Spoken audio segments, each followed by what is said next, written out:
My name is Ryan and I'm in recovery. I'm still in Perranporth camping. Today marks 90 days clean since the last time I used cocaine, which if you've seen my other videos you'll know what a big achievement that feels for me and kind of how impossible it felt. I was wondering how I could mark 90 days for a video, and I thought it'd be nice to do kind of 10 things that have changed for the better. I've written them down, so just bear with me while I read them. Number 1, my nose works. Again, it's fully functioning. For most of the time through active addiction, it would be blocked constantly, and I pretty much lost my sense of smell. During rehab, actually, it kind of started coming back, and I thought I could smell too well. I was like sanitizing, disinfecting my shoes and my sliders every day because I thought I could smell them from across the room.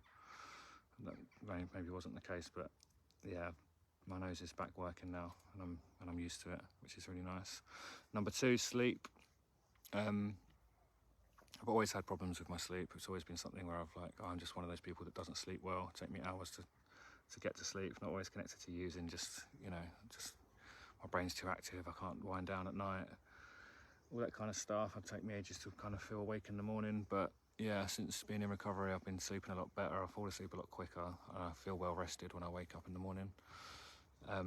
Number 3, my anxiety is a lot less. I'm not lying and trying to kind of mask my using anymore, so much less headspace is spent on kind of worrying about how people are perceiving me and if they're noticing that I'm high or on a come down or whatever.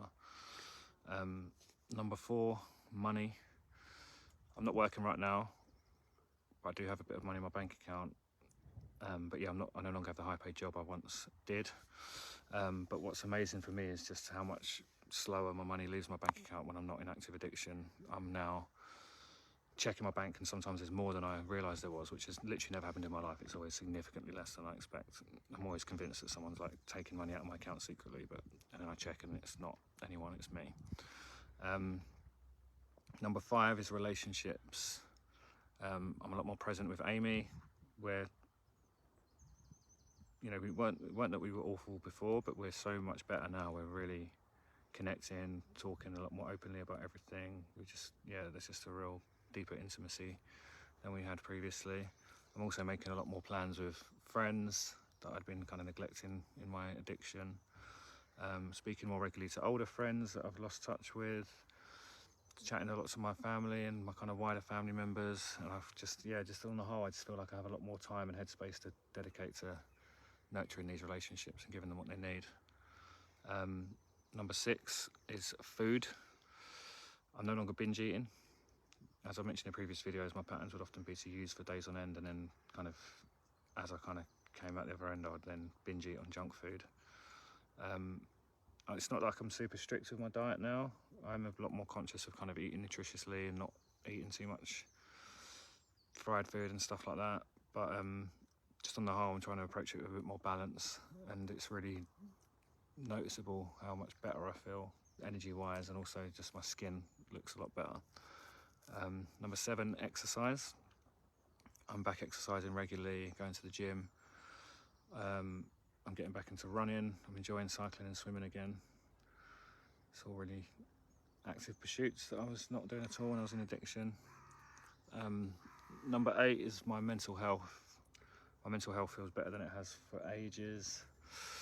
The mindfulness techniques really work, like diary, journaling, breathwork, meditation. But the main thing for me is just kind of being a bit easier and kinder to myself, and recognizing when negative self-talk is creeping in and making sure I kind of flip it and be positive and tell myself kind things about myself.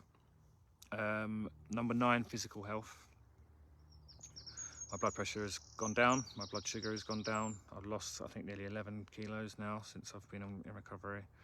I also used to have chronic heartburn, and I would take Gaviscon and tablets daily to try and manage it. And I just thought, a lot of people in my family have it, so I just thought it was a genetic thing that I just had to accept. But actually, since being in recovery and eating better and being more active and just living a bit of a better lifestyle, I've actually not had to take any Gaviscon or tablets at all actually. I still get every now and then, I'll get a tiny bit of heartburn, but it subsides really quickly. It's not like I just have it constantly like I did before. And number 10 is telling my story via these videos. I didn't use social media at all before starting these recovery videos, so it's been a bit of a baptism of fire. I don't necessarily do it, even really know what I'm doing. I kind of just record the videos and put them online, and it seems to be working. All the support I receive is amazing, but even more than that, it's the support I get to give to other people that are in active addiction, are messaging me, reaching out on comments, DMing me on Instagram and TikTok, and I'm able to kind of speak from my experience and kind of maybe offer them some help in that way, and that's been really nourishing for me and something that's been really special.